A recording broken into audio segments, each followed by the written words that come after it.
guys, welcome back to Linda's Pantry. So today I get to bring you along for kind of a test.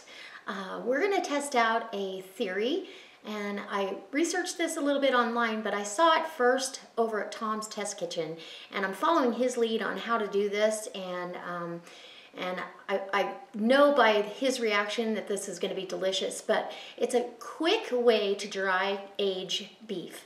And so we're going to take 2 inexpensive New York strip steaks and go ahead and do this process, and a total of 6 days will do the trick, and we'll see how it comes out, and I'll give you my honest opinion at the end. Also, Sal over at Root Boy Cooks and Surfin' Sapo on his channel did this a little bit different, but they also did this. And so that being said, let's go see how I do this and how these steaks come out. Come on. Oh, and we're gonna do it on the big green egg. So I've got my New York steaks here, and I didn't buy anything special. I didn't buy any choice, prime, nothing. I just bought from the butcher, said cut me 2 New Yorks, and so I really want to see what this will do flavor-wise to an inexpensive cut of meat.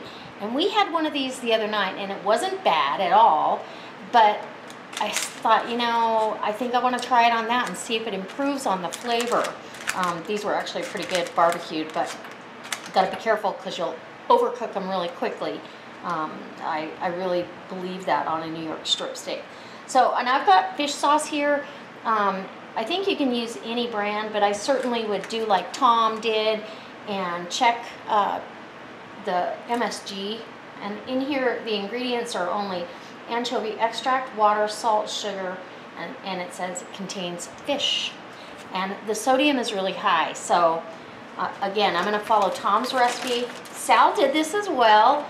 And so I missed that video at first, but I've since seen it, and Sal and Tom are my YouTube friends, and I'm going to follow their lead and see how good this does for these steaks. So the recipe that Tom followed calls for 1.5 tablespoons of fish sauce. And per tablespoon, it's 1,300 grams of sodium. So that's a lot of sodium. But this is for 2 steaks. I would imagine you could do even 3 in this amount. And I'm just going to put this in a freezer Ziploc. I do have a food saver, but I'm going to pass on getting that out and trying to dig up bags and doing all that nonsense. Okay, 1.5 tablespoons of fish sauce. And I use fish sauce whenever I do Thai food. It's really a great addition. We're going to put our 2 steaks in here, and then I can remove this parchment. It's going to sit on this paper plate in my refrigerator. And I don't need that glove on anymore. And you're just going to get as much of the air out as you can. I don't think it's going to really matter if it's not completely airtight, but it might. And Tom got a straw out and sucked all the air out. I could do that too. I've got a straw right here. So we'll stick a straw in, and if it didn't already, it already tried to seal. And suck out all that air.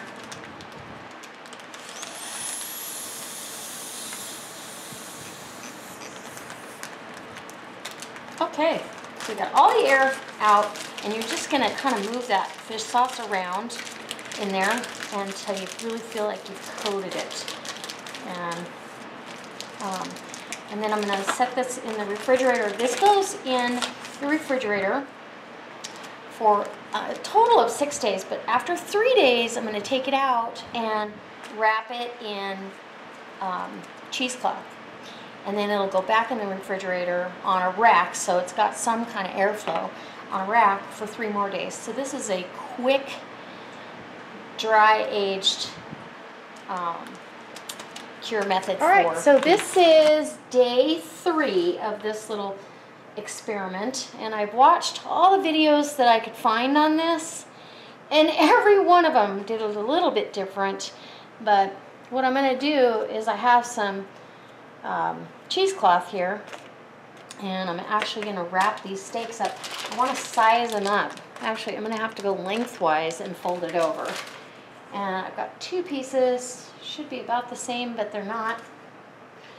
I don't know what happened there. One was folded one more time, but we'll get that put on there. And they don't smell fishy at all. I'm going to take the bigger steak, I guess, the longer one. But if you've ever had steak that you've kind of salted, you'll know that it changes. It's like a brine, basically. It's brining, pulling out, but yet retaining moisture. So what I think I want to do is fold this under, and maybe I might need 2 layers here. And then I'm going to put this, actually that was perfect. I'm going to put this over here on this rack right there, and then they're going to dry in that cheesecloth for the next 3 days. So on Sunday, we will be experiencing a couple of new things. This is one of them, but I've also got another surprise for you, so you'll have to stay tuned because I'm not going to give it away right now. Some of you probably already know. Pretty exciting. And then, whoop, pop that and give that a little flip. This has been 7 days. 3 days in the Ziploc with most of the air taken out, or as much as I could get out. And then 4 days in the cheesecloth in the refrigerator on a rack. And I actually have a second set of steaks going right now. And those are a better quality steak. Same process though. And I'm gonna say again, thank you from Tom's Test Kitchen, Surf and Sapo, and let's see, Sal. He did this too. And so you can honestly, if you guys have ever smelled aged meat before, you can smell the aged meat. You don't smell fish at all, but I do smell aged meat. And so I'm excited. We're gonna do these serum hot and fast on the big green egg. Yay! I'm so excited about that. So that is really a pretty easy way to dry age. If this comes out the way I think, it's gonna be fantastic. And I'm gonna do what I normally do to a steak. I'm gonna throw this cheesecloth away. And I'm gonna go ahead and put some olive oil and salt and pepper. And that's really all I want on this. And let these come up to room temperature. They've already been out for a little while, but I wanna make sure they come up to room temperature before I put them on that grill. And I'm gonna put them on about 550 to 600 degree grill because I wanna sear these hot and fast. And they honestly do smell very, very good. And we'll see. I'm excited, but I'm also kind of nervous because I have some more ready and waiting. But I'm a firm believer in aging steaks, meat in general. I really am. So I'm going to go ahead and wash this glove off. I'm not going to take it off because I'm going to turn these steaks as soon as I get done. So I've got Himalayan pink salt. You could use kosher salt, anything like that. And then we're going to do some cracked black pepper. And we're just really going to let these just sit out on the counter. Okay guys, so I'm out here. I'm getting ready to light the grill up one more time. And we're going to have those delicious aged New York strip steaks. I cannot wait. So we're going to want this really hot. And now my grill is ready to cook at really high temperatures. I've cooked on low temperatures for a while, and so we're ready to get it screaming hot. I think I want this between 550 and 600 to sear these steaks off really fast. So I've got some little starter. I'm using these little starters in here, so you're not using lighter fluid, anything like that. I'm going to open the vents down here on the bottom, all the way open with the screen shut. I cleaned it out for the first time today after four cooks, and yesterday's cook was a really long cook. So I'm super happy with the fuel efficiency. I just love it. So we're going to start the grill grill up. And what's nice is, even though the breeze is blowing, I don't have to. The starters are both lit. We're going to let this get up to a really high temperature, and then we'll be ready to sear our steaks. I have some wood chips soaked, and these are little ones. This is like shaved wood chips. These aren't the big chunks. So you soak them in water, minimum of a half hour. I'm going to sprinkle those over the coals before I put the steaks on. Normally, if I was going to do a slow smoke, I would go ahead and put the chunks on. So, super excited. Okay, so I'll bring you back when there's something else to get. Oh, he said, I want to be over here too. Everything that is that I've tasted off of this is just absolutely amazing. Strut. He's my boy. All right, buddy. It was up to 600 degrees, actually a little more, and so I've simply dressed these aged steaks with olive oil on each side and salt and pepper, and that is it. I put some smoking chips down, so that's kind of brought the temperature down because I did soak them, and I'm going to shut this down. We're going to let that go. See how hot it gets here. Okay, so I have the cap off, and it's running right at 575 right now. It's been going for a couple of minutes, so I'm getting ready to turn it. And I'm going to go ahead and open this up. Look at it. Oh my gosh. Are those gorgeous? I'm excited. The only thing that I'm concerned with, because the meat is so firm from the aging process, how to tell if it's medium rare, because usually I do that feel test when you touch meat. And so this already felt firm when I took it out, so we're just gonna have to time it, and I'll figure it out later.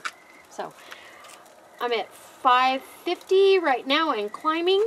I'm going to go ahead and damp the bottom down a little bit. Put the cap on. The second side, I'm just really excited. And then we're going to tent these and let it rest. It's a judgment call. I'm taking them off. I'm going to let them rest. So, and then we're going to shut this down. And I'm just going to tell you, these look amazing. I've got the steaks off the grill. They've had time to rest, and I'm going to tell you, these look and smell amazing. And salt and pepper, that's really all you need, in my opinion. So I'm going to go ahead, and this is just a really, not a very sharp steak knife here, but it's actually cutting like butter, although it does have a layer of gristle and fat around the edge.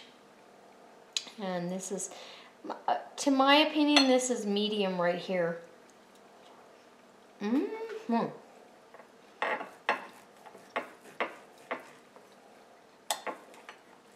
So let's, that is so good. And I really only cook these 2 minutes on each side, so I think they cook faster than you think. I like my steak a little more rare than medium, but this is a perfect medium, and my husband's gonna love it. And yeah, I would like this a little more medium rare, but the taste is phenomenal. It's got that concentrated beef flavor, super delicious, and just a little piece of blue cheese on there, right there when you take a bite. Oop. There you go.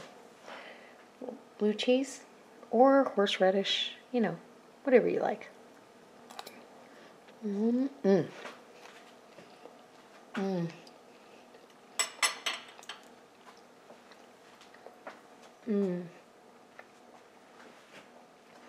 So now that I know, all I have to do is sear these like a minute on each side, and you're really done for my taste. For him, maybe 2 minutes, and then let him rest. These are absolutely amazing. They taste so good. And I took a really inexpensive cut of meat that I normally would not care for and turned it into a really phenomenal cut of meat. So I think next time I'm going to try prime and see how that does. I wanted to practice on a cheaper cut, but boy, these are really good. We're having these with oven roasted potatoes and a big salad. So I hope it inspires you to stay with me for the next video, and I really hope you try this because it is so worth it. And trust me, it sounds funny, but it works. Thanks, Tom, Sal, and Surf and Sapo. All right, guys, can't wait to see you next time.